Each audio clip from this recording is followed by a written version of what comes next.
all these different people, Kate Spade, and it's like, what? They had everything, except they didn't master what was going on here and here. And you know, this is why you lived your life the way you have as well. So I think that skill set is the most important one. That's why even in the book, my last 2 chapters, I think are the most important, because it's really about the power of the mind. Because like everybody knows about placebos, right?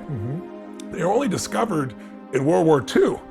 And it was discovered by accident. This doctor ran out of morphine, and he's treating these people that are badly injured.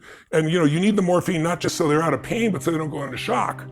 And the actual person who discovered this, who gets no credit, was the nurse, because the nurse handed him a syringe and said, we've got some more morphine. So he believed it, and he said, you'll be out of pain in just less than a minute. Wow. He injected them, and in every case, none of them went into shock.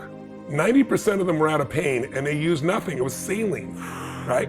So after World War II, he went back to Harvard, and he was the person that created what we now consider to be the double-blind studies, which are always compared to a placebo, right? And what most people don't know is, the bigger the placebo intervention, the more powerful the mind believes it. So a small pill is less effective than a big pill. An injection is more powerful than a pill in terms of its effectiveness. The most powerful is a sham surgery. The Veterans Administration did a study, and they did on people doing knee surgeries, and they took 1/3 of the people and they just cut them open, anesthetized them, and sewed them back up, did nothing. A year later, this group, the group that had no surgery, had the least amount of pain, the most amount of flexibility, so they stopped funding those surgeries, to give you an idea. But that's how powerful it is. And so it's even more than Harvard did a study where they took barbiturates, made these big red pills, and said, this is an amphetamine, you need to prepare your body because you're gonna speed up.